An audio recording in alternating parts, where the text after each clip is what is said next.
All right. Hi, everybody. Welcome to this week's Capstone Chat. This week we have Meredith Greene.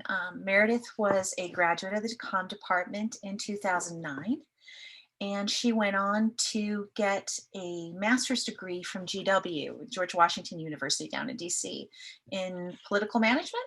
Yes, I think. Yep. And after that, she went out and she got a job at Booz Allen Hamilton, which is a large consulting firm. And it was her first job out of college. Is that correct, Meredith? The first one? That's correct. And there she has stayed for. I'm still here.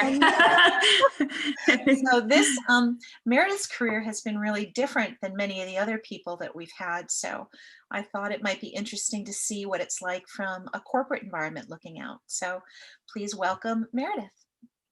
And oh, by the way, guys, if you have questions as you go along, we're going to do the usual post. I have a question in the chat and Meredith will recognize you. There we go. Cool. All right, well, again, thanks, Monica, for the introduction. I'm really happy to be here. This is super exciting to talk to people back in my old alma mater. I think this is, other than maybe going to a tennis match or two, I think this is probably the closest I've been. We still visit Shepherdstown a lot, so this is really fun. But like Monica said, I graduated from Shepherd in 2009. I was there from 05 to 09 with I majored in, obviously, communications, and then I went to GW, and I did get my master's in political management, but it was also kind of focused in communications. So I did that for 2 years and worked in the city and lived in the city. And then right out of grad school, I got a job with Booz Allen Hamilton, which at the time wasn't sure. I thought it might have been a law firm.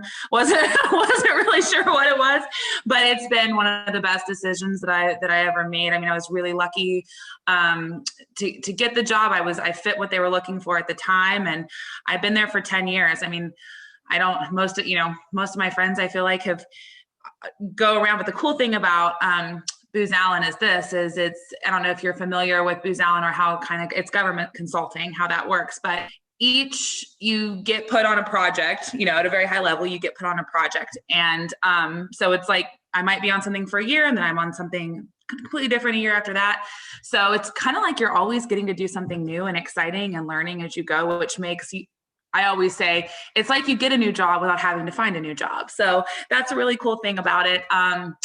I've really done all aspects of communications for Booz Allen. I've supported clients in the VA, with the Park Service, with HHS, so all across the board. I like to think that my main focus is probably internal communications and what would be in a world outside of government consulting, more like corporate kind of communications, but I'm very passionate about engaging people. I think a agency's greatest resource, a company's greatest resource is always their people. So I think communicating with them and giving them what they need, that's what I get really excited about. But along that lines, I've done webinars, I've led comms teams, I've written feature articles, I've done everything communications you could possibly think of. Even a little bit of web design, Monica, I have to say, I actually pulled back on some stuff from 10 years ago. And I was looking at a website one time and I meant to email you because I was like, I know what's wrong with the code because I remember it from the class. So I remember that. So everything, it's been great. So so my job is based in DC, but I was a remote worker long before COVID. So I actually live between Huntington and Charleston in West Virginia. I don't know how familiar you guys are with this side of the state, but I'm married to a fellow Shepherd Comm grad, and we moved back here, and we adopted a little baby last January, and so it's been busy with COVID, but I think it's opened up a lot of doors that I don't think will close once the pandemic or whenever that is. So it's been really great. I don't know if you guys, I'm happy to talk a little bit more about my work, or if you guys have specific questions before I get into it more, that's fine too. So I'll give it a minute for the questions to come up. If not, I can give a little bit more background. Why don't you tell us what's an average day like for you? Start out with that. Sure. I think a lot of people don't know, you get an assignment, but how do you fit in as a consultant?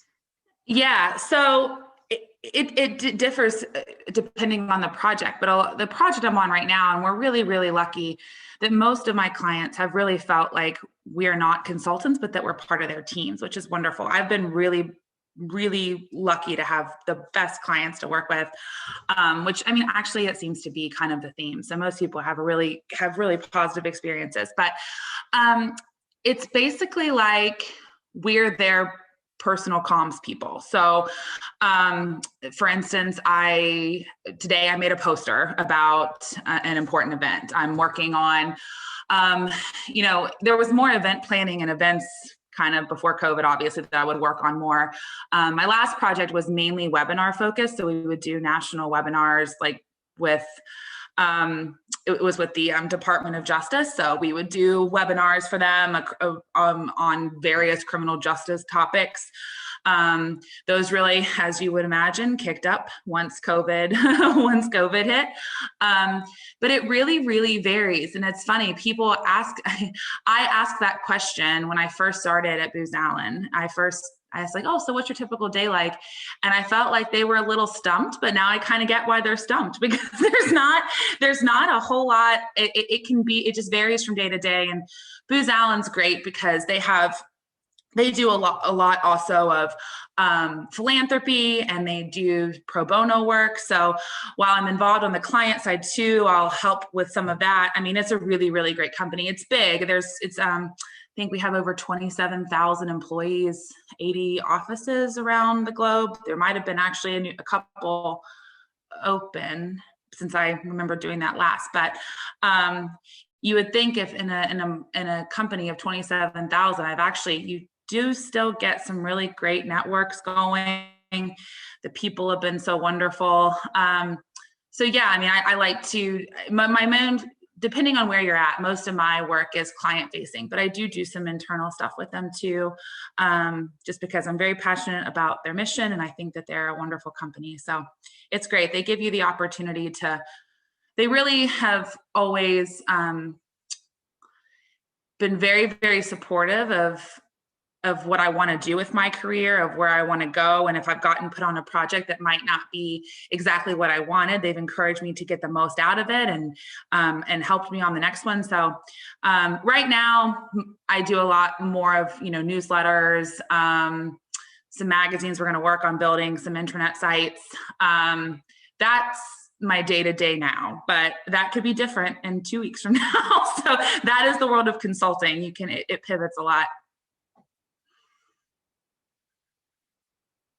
So guys, who's going to be brave and ask the first question? Oh, Jessica. Excellent.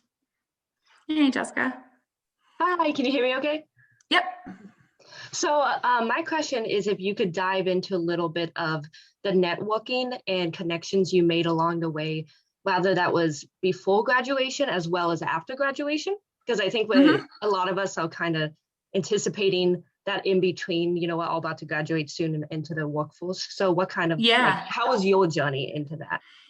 Yeah, so I ended up going to, like Monica mentioned, I ended up going to get my master's at GW, which, was great because beyond just the great experience, the great professors that were there, it also opened up a network of people. However, I always get the question, one of the most popular questions I've gotten when I've talked to people from college is, should I go on to get a grad degree? That is completely up to you. That's completely up to what you want. I have no advice there, to be honest. Like, I enjoyed mine. I'm glad I did it, but I don't think it's necessary. Most people that I work with didn't. So, I mean, I don't think that it's necessary. However, it did open up a great network of people. GW did anyway. Now, I didn't know anybody who worked at Booz Allen when I hired there. That didn't really come. I'm going to say something that is, I'm sure it's the least interesting answer to this question, but I literally applied online and I got a call. So I didn't know anybody. I know that sounds, that's why I say it was a little bit lucky, and I've tried to make the most of the luck that I've had because that's how it happened for me. However, I think one thing that is important is it's never bad to ask questions. You meet somebody, maybe you meet them you know, when I was living in DC, you meet a lot of people standing in line. It's different now, you know, you 6 feet apart in a mask. I guess it's a little more hard. I guess it's a little more difficult. But before COVID, I mean, I think, especially at Booz Allen, my advice is always one person can always lead to another person. So it never hurts to ask. It never hurts to share what you want to do, because you never know, like maybe something you'll say is one little nugget that someone will pick up and be like, oh, I know somebody who does that. Like they're actually looking for this. So it's just be open and be willing and be, you know, as outgoing as possible, which I don't necessarily think you have to be an outgoing person. Everybody has different levels of comfort with that, but just know that most people are good and most people want to help you. So that's something that I always remember. There's very few people who just, you know, don't care. So that's my best advice when it comes to networking. I hope that helps. Yeah, it did a lot. Thank you. Okay, you're welcome. You're welcome. Christian, you have a question? There Yes. Was there like anything specific for why you chose political management? Like, did you have a something or another? No, I did. That's a great question. So at one point, when I was in college, I interned at the governor's office in West Virginia. And at one point I thought I wanted to be a Hill staffer. That's what I wanted to do. That's just what I wanted. I have no idea where it came from, but that was always what I wanted to do. But when I got to DC, it all shifted a little bit. And I can't say that, you know, I had a couple of friends that were in my graduate program that went and worked on campaigns and all that. And it was really grueling work, but it was really rewarding work. And she'll tell you today it's still the best thing she ever did. So maybe I did miss out on doing that a little bit, but my original goal was to either be a Hill staffer and then hopefully move into the nonprofit world. So that was technically my master's was in political management with a focus in advocacy and communications. So that was my original goal. Life takes you different places, but I am lucky that, you know, Booz Allen does have that philanthropic arm, so I can still do that a little bit, and that was my main reason, and it was great. I mean, I did learn a lot. I mean, we had some professors at GW. I mean, like Dana Bash would come speak to us from CNN. I mean, it was a really great opportunity. I just the political world, I guess, at some point just was not one I wanted to go into. So, but I'm so glad. It was a great experience, and honestly, most of it was not so much campaign focused. It was more advocacy and comms. I wish I could put that as like change the master's title, because I think people, you know, it definitely seems like something my classes weren't really in, but. Thank you. You're welcome. Amber, do you have a question? Yeah, so I just wanted to know, like, how have you handled working remotely? And then have you still like met a lot of people, or do you still have help for different projects and stuff like that? Yeah, it's a good question. So I was remote before COVID. So I've been remote since 2013, I think, is when we moved back to West Virginia. And I was really grateful that Booz Allen let me do that. It let me be closer to family. And it was a really great opportunity. But I will say that because of COVID, I mean, looking at, you know, silver linings of things, I mean, there's been a lot more tools. I mean, I obviously had never heard of Zoom. I don't even know if it was around. It probably was. I have no idea if it was around before COVID. We use Microsoft Teams a lot, which has been great. So I feel like my ability to work remotely has definitely been enhanced because of what was put in through COVID. And it's interesting what you're saying about meeting people. So I've been, you know, like I said, I've been remote for 7 or 8 years, and you know, I was on a project with someone for 2 years. I mean, she got me a baby gift. I got her a baby gift, and we were friends and we'd never seen each other's faces. So somehow you managed to make it work. I have had to be a little more persistent. Back to the networking question, kind of, it ties in being remote and just really reaching out, introducing myself, because, you know, when everybody was in the office all the time, it would have been pretty easy for people not to see my face, obviously. And so persistence is key a lot of the time. But really, I think everybody has adapted to this remote workforce really, really well. I mean, from my perspective, I mean, I think people who maybe thought it wouldn't be their thing, they're kind of embracing it. They're embracing kind of ease of it. How, not having to commute, especially if y'all are familiar with DC. I mean, it takes, an hour to go 5 miles. I mean, the commuting is rough. So there is definitely a level of, I think, where productivity can be improved a little bit. I was on a project once where we worked from home 2 days a week and went into the office 3 days a week. And that was kind of the sweet spot, because you got your good social interaction, you got to see people, but you could still like throw in a load of laundry if you were on a call or something on a Friday, which was nice. But I think for me, it's been pretty normal, and it's honestly made things, because of, Teams is wonderful, Zoom is great, WebEx is good. So the tools have helped me, and I hope and I think they will stick around even once things go back to quote unquote normal, whatever that means. I think that a lot of these tools will still be around. I don't think they're going anywhere. Does that answer your question? Yes, thank you.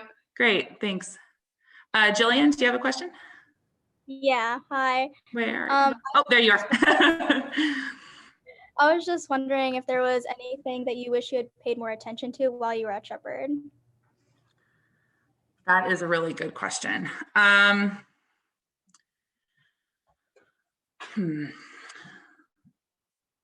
me think on that for a second. I don't know if it's something that I wish I'd paid more attention to, but there are certain things that you do in your day-to-day in the comms department. I don't know necessarily what the curriculum looks like now, but that I'm really, really glad that I had to do, because they've actually come in really handy. I was a history minor, and I used to have to take so many notes for tests and classes and all this stuff. And like that note taking has really come in handy. Like I said, I looked at a website like 3 years ago that we couldn't figure out what was wrong with it. And I remembered something that I learned in Monica's class about coding, and she'll tell you I was really bad at all that. PowerPoint stuff that we had, Monica, what was that class called? It was visual.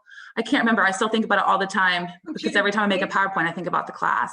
Computer. Yeah. That I still think about it all the time. Yeah. I think about that all the time. So, and then I had a professor there that would take 20 points off of your paper if you forgot a comma in the wrong spot, which at the time was kind of annoying, but it has made me pay attention to detail. So I think sometimes things that, you might take for granted, or that you might not think you'll ever use, definitely put a place for them in your mind, because I bet you'll come back to it. But and it's the weird things, like you think I remember being at Shepherd and thinking, oh, I know I'm going to use this. I know this will be part of my thing. And none of that was. It's the stuff that I didn't think I was ever going to use that came around.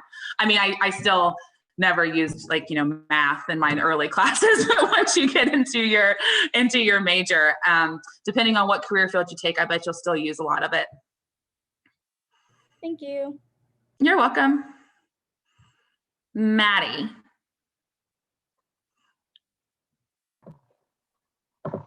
Hi, so my question is, do you work with international teams? I do not. Booz Allen does have international offices, but I don't work in any of that. But I know that sometimes prior to COVID, but there'd be opportunities if people were interested in working abroad at different spots, then they're there. That's just not something that I've ever done. But Booz Allen, I think they've got, I don't even know how many offices they have, international offices, but I do know that's an offering there. Awesome, thank you. You're welcome.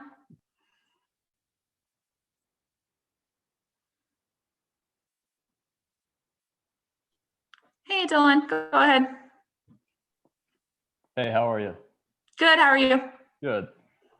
So in terms of variety, do you find yourself working on one large project for a set amount of time, or is it a bunch of smaller projects? That's a really good question. It varies. I kind of think it's a little bit of mix of both. You always have the one big project in your head in the back, and then there's the little things that are the day to day. It's, there's usually a lot of moving pieces going on all the time, but so I'd say it's a mix. of each. I think you have your day-to-day tasks that you're going to do, Monday through Friday, depending on your project or the needs. But there always is one big thing going on that is whether it's a strategic plan, or maybe it's a new website, or a huge webinar, a summit. I mean, it just depends. Sounds interesting. Thank you. You're welcome. Definitely keeps your mind going and sharp. Serafina? Hi. So I know you said that you've been with the same company since you first got out of school. I was wondering if you've ever thought about leaving, or if you've. I haven't. I think. I mean, I know but I do think that speaks to the variety of work I've gotten to do at Booz Allen, because I haven't been doing the same job every day for 10 years. I would say on average, like sometimes my projects have been 6 months, but for the most part, they've been a year or two. So it's, long enough. And then, once you get comfortable in that and you want to be challenged at something different, you get on something else, and it's like you started a new job. So I haven't. I know that, and I'm not just saying that. I promise. No one's paying me to say that. I've really, really been happy, and I'm incredibly grateful for them allowing me to be remote. So no, I haven't. Now, if I, when we move back here, if they hadn't, that would have been a conversation. But beyond that, they're wonderful. I've never had a desire to leave. So. Thank you. You're welcome. But I will say, I should add in that there's nothing wrong with that, though. I feel like most of my friends have, they'll be somewhere for a while and then they just want to do something different. And if you ever feel, I think that there's always a fine line between being, comfortable and complacent. So there's nothing wrong with being comfortable, and depending on what's going on in your life, maybe being comfortable for a while is good. But if you ever feel like complacent, there's nothing wrong with making sure that you're doing the best for you. So.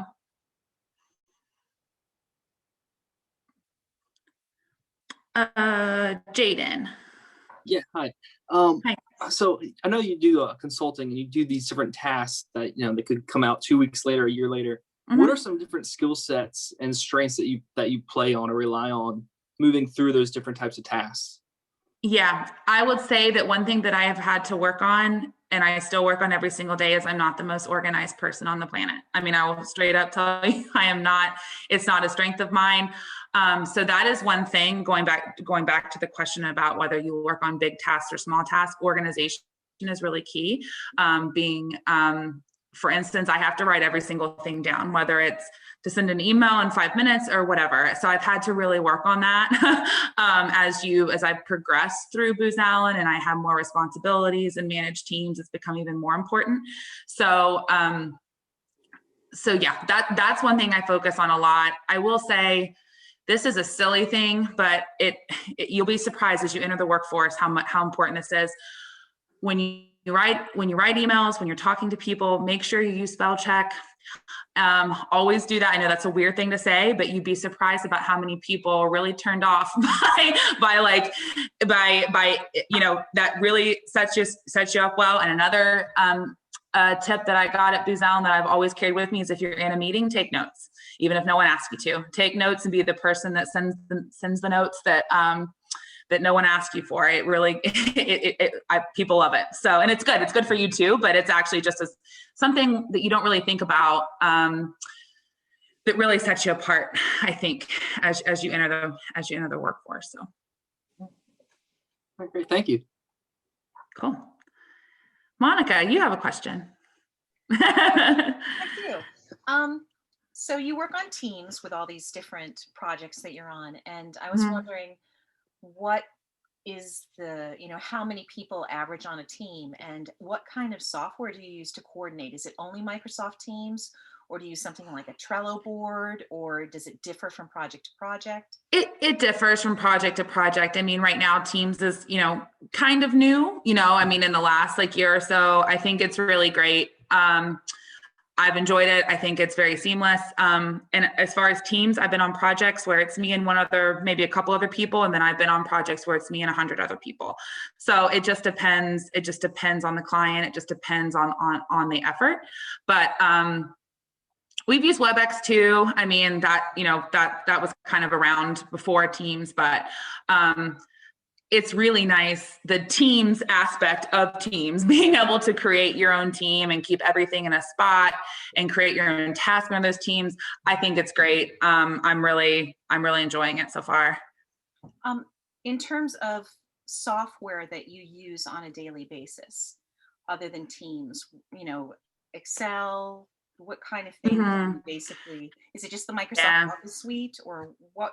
Yeah, basically Microsoft Office suite. Excel is another one I'll add to the list of wanting to be more organized. I wish I had taken more Excel classes, because that is, I still need to get better at that. I've learned a lot, but that's something that if you're ever, it sounds kind of basic, but being good at Excel it was a really good skill to have. And just, we've had some, various, websites built, but I haven't done, obviously a whole lot with that. I'll do the management behind it, but technology wise, it's mostly just the Microsoft Office suite, but there's other things that other people use like Tableau, and they get, way above my head, but there's, but I'd say like 80% of my day is spent in Outlook. So that's probably where a lot of it goes, but Bianca, you have a question?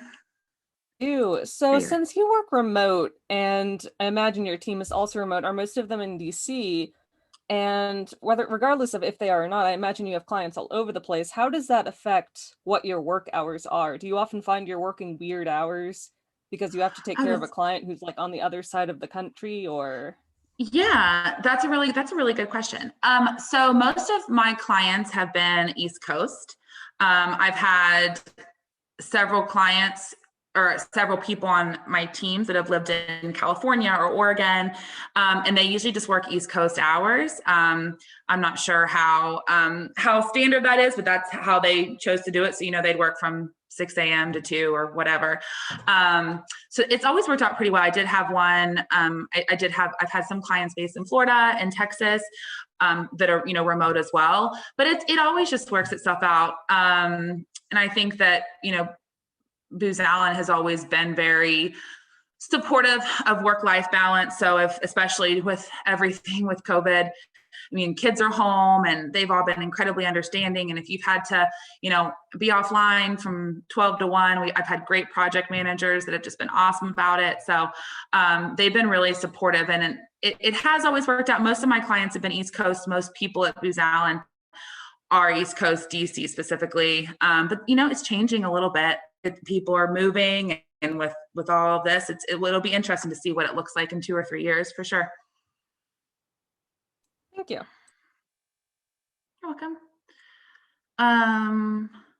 Okay, that was Bianca. Ai, if I pronounced that wrong, I'm really...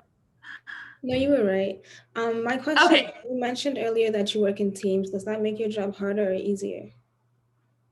I think it makes it easier. I think that there's, I'm big on the chat function, because I think that, we all get so many emails every single day. If I can ask you a quick question in a chat box, that's much easier than just getting lost on my email box. So I think it works easier. The video component has been really awesome, because I think it's made, it's been allowed us to kind of maintain the personal relationships, like the face-to-face relationships, like they see me, I see them. I'm not just a voice on the phone. So, I think it's definitely made things easier. I don't know if you can really replace, being one on face-to-face all the time, but I think when you can't, or at least some of the time, I think that it definitely fills the gap for sure. Thank you. You're welcome. Jaden? Yes, so you definitely have experience working remotely. Do you experience Zoom fatigue? And if so, how do you manage that? Well, I don't actually have Zoom fatigue, because I don't really do Zoom a whole lot other than for baby showers and weddings and wedding showers. But no, I get what you're saying. I don't. I think some people might. especially people who are used to being in the office from 9 to 5 every day. But I don't. I actually enjoy it. I like being able to see faces and interactions. And I think that you find that you'll be on a video chat, whatever you're using, and you'll talk about the meeting, but you still have kind of the side conversations like you have like if you're in an office. So I like it. I haven't gotten tired of it yet. Sometimes, if the calls don't work or the chat's not working or there's like IT issues, sometimes, that's with anything. But overall, I think I enjoy it. Oh, yeah. Thank you. You're welcome. Juno? Hi, yes. I was wondering if you're still in about the same type of position as you were when you started at Booz Allen, or if there's an internal promotion system, like a hierarchy type thing. Yeah, that's a great question too. I started out as a consultant and I've been promoted. I actually just got my second or third promotion in January. So they're very supportive of, they want you to go and they want you to, achieve, and they want you to go as far as you can, but there's also, they are completely comfortable with, if you like what level you're at, stay there. So yeah, there's been a lot of room for growth. That's one of the really positive things about Booz Allen is, you can make your career and there's always people there to support you. So yeah, that was a good question. But so my question is, if there was an office located near where you live, before the virus, would you still go into the office or would you continue to choose to work remotely?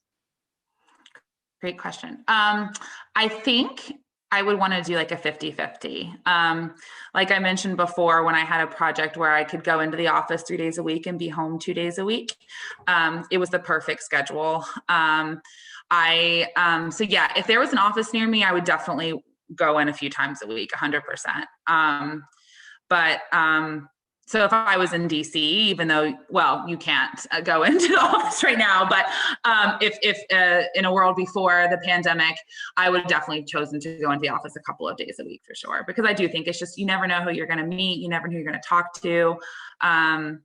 Plus it was neat when my office, when I lived so we lived in DC and then we moved out to Fairfax, and I would commute into the city a few days a week. And it was, right on, it was like a block from the Capitol, right by a block from the White House, right by McPherson Square Metro. So I loved going in and seeing the cherry blossoms. And I mean, there were some really great things to going in and seeing the city. But I used to actually go back to, even when I was working from West Virginia, I used to, depending on the project, I'd go back into DC once every couple of months and meet the team and spend a few days there. But that hasn't happened in a while. I miss it. I miss DC.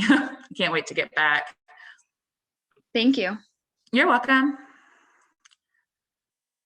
Amanda? Hi. I was wondering if you had advice for people who would rather stay with one company and work towards a promotion rather than working up the totem pole by working for various companies. That's a great question. You guys have really good questions. I need you all on my webinars because I haven't had to have you guys have had good ones. So I think that if you're happy doing what you're doing and it's meeting your needs in the ways of, if you're happy in this situation and you can progress at one company, then that's worth a shot. But like I said before, I think there's nothing wrong with trying something different and wanting to go somewhere new. I mean, I haven't wanted to do it, but most of my friends that I've graduated with have, they're on, 2-3 companies and they're all great. I think it's really important just to have a conversation with yourself and think about, okay, am I happy? Am I getting what I need out of this, except for one area? If it's, think about that. And if that's that one area that you can address and you're happy, then go. I've had friends that have changed jobs and went to another company, and they've been so happy. And then I've had friends that have left and they were pretty happy, but they went for, whatever reason, and they went right back. So we have, it just depends. But I think it's really important to try to, just to really be honest with yourself and have a big conversation. And, I think it's easy if you have a really bad day, or things are just not going well for a week or so, you're just like, oh, but you don't want to let, a temporary feeling derail your long-term goals. So just to really have, and also I feel like, and I say this, just because you want something different doesn't necessarily mean there's always something bad. It just means you might want something different from somewhere, and maybe another company can provide that for you. So, keep your options open. Yeah, that's the best advice I have there. Thank you. You're welcome. I think that I've hit every question so far. I have a question. Okay. Hi, Samantha. Hi. What skills did you learn in graduate school that helped you develop, helped you in with your career?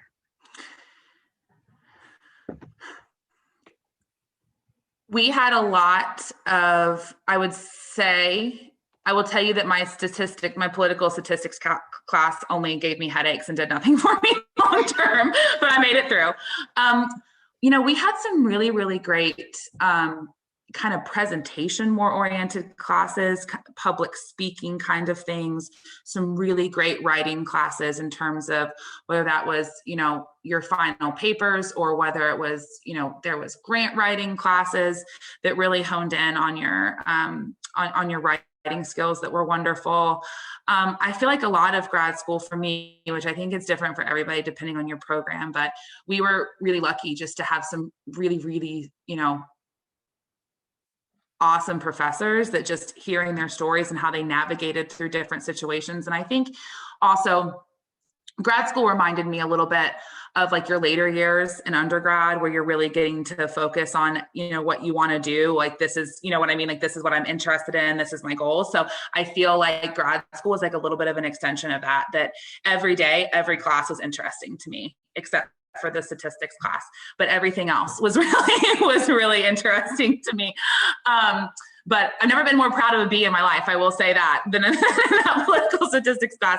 But that was the best thing about it. And it was a little more, we had a class that was dedicated to, the first thing we did was take a Myers-Briggs test, and it got real in depth in Myers-Briggs, your personality test or whatever. And you think that's kind of strange to lead off a class with the whole semester was based on, different leaders and different political leaders, and why that, and you could really match up what their Myers-Briggs, it was interesting, whether you believe in that stuff or not, it was interesting. So just things like that were a little bit out of the box, and then really focused on what your interests are was, I think, the biggest benefit of it. But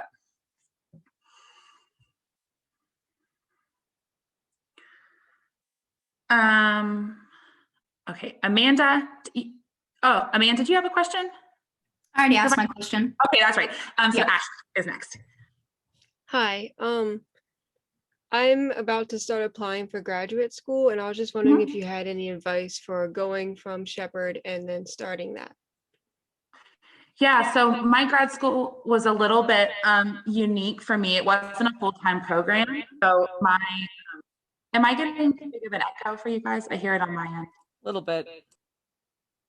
Let me see if I can. Okay, is that any better?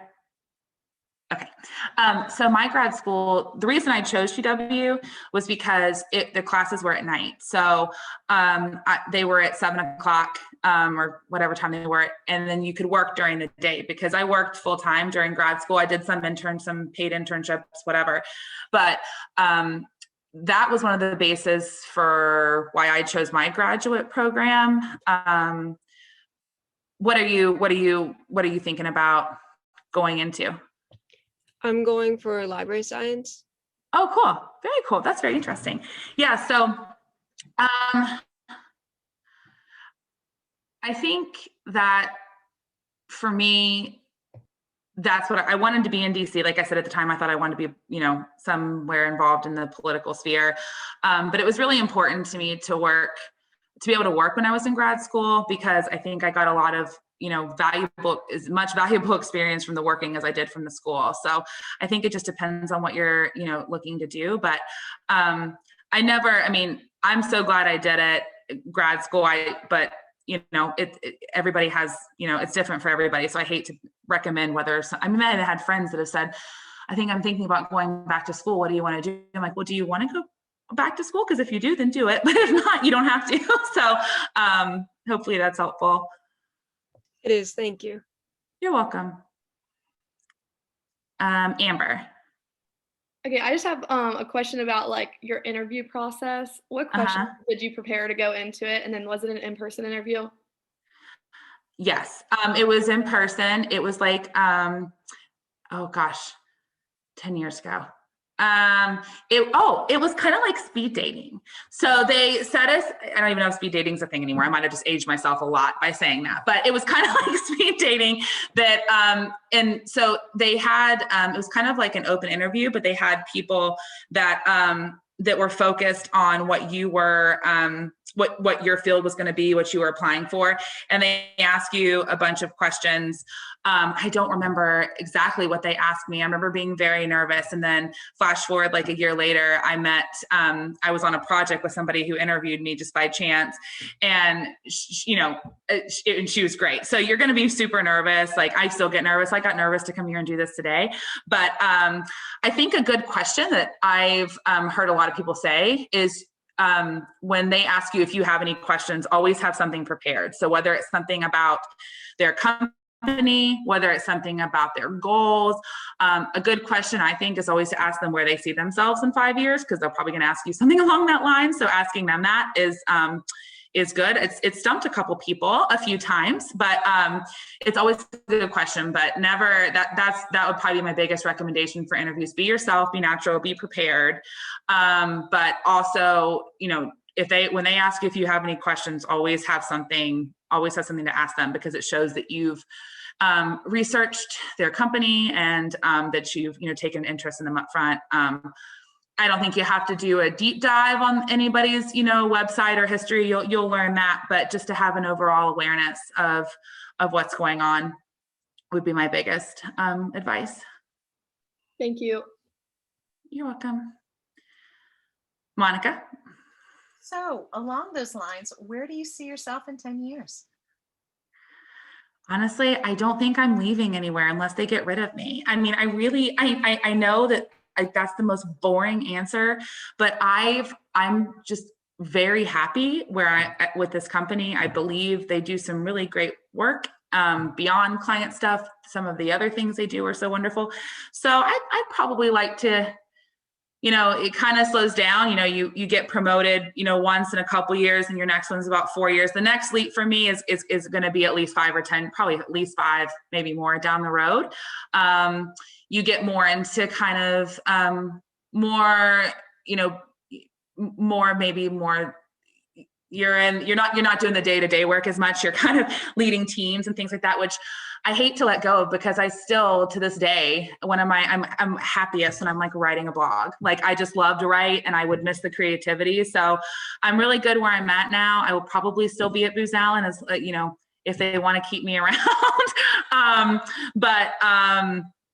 Yeah, I hope to continue. I've been very lucky to be on some projects that have really, that I feel have been impactful. I've been on certain projects about, human trafficking, and I've sat with human trafficking survivors, and things like that, like the opportunities that I've gotten. I hope to continue to get those. I think I will. It's the way Booz Allen works. They do really meaningful work. So, yeah. And they've been supportive of you now that you're a mom. So supportive of me. I could honestly cry thinking about how supportive they've been. I quite literally couldn't have done any of this without them. They've been, we did adoption, so we had no idea when we were going to get the call, and I just started a new project, literally a week, maybe on it for a month, and then a weekend, I got a call that we'd been chosen, and I was going to be on maternity leave for 4 months. And I called my project manager, and she was just like, oh my God, of course, like whatever. Like, it's been such a supportive environment. And I really think that as a whole, that's just how the company is. Like, I've never reached out to anybody there that's not super helpful. I've never reached out to anybody there that's not willing to, help you achieve your goals. So they've been very supportive of, and in general, they're supportive of families. They're supportive of all that. So I have only positive things to say. Because you probably had to do a little negotiating just to move away and be totally online. I mean, you had to do some negotiating in that respect. Yeah, they let me, I was, probably feeling I was probably going to have to, resign or whatever, because I just didn't know, you know what I mean? And another girl on my team at the time had just moved, and they were like, well, as long as you keep finding projects and as long as, it works, then we're fine with you doing it. So 7 or 8 years later, I'm still, I'm still doing it. So, and I think that, with everything being remote now, and who knows what's going to happen in the future, I think it'll be probably a little bit more commonplace than it was when I first did it. But they've just been very, very supportive in every way. How do they assign you to projects? Are you sort of known for a certain skill set and people that in, or how does that work? Mm-hmm.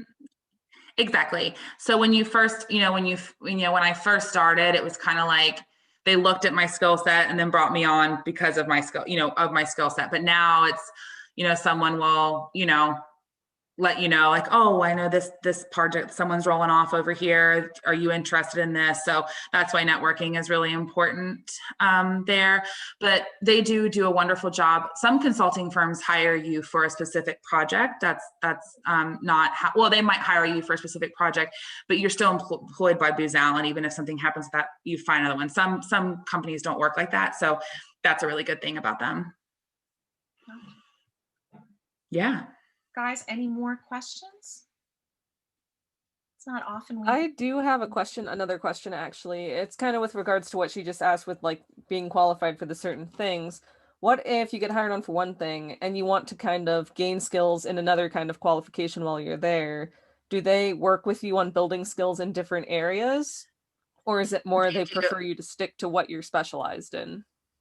Nope, they are very happy with you doing with you growing and learning in whatever way that you want to and you see fit. I will say that I've been here for a while, and people who are fresh and starting, I'm like, oh, this isn't really like this isn't exactly what I was thinking or whatever, and I get that, but I always tell people that this project might not be exactly what you want, but I guarantee you your next one will be a little bit closer. And then your one after that will be a little bit closer than that. So with each experience, I mean, some projects I've had that I feel like I've learned the most from are projects that maybe on paper wouldn't have been like necessarily right up my alley. Maybe they weren't straight communications or whatever, but I've learned a ton. So every experience is, you'll learn something from them. And I think that's probably the same, regardless of what, whether it's a consulting thing, a project, or back to the question about, starting new jobs at different places. I think everything, you'll learn something from everything. And it's important to keep that in mind.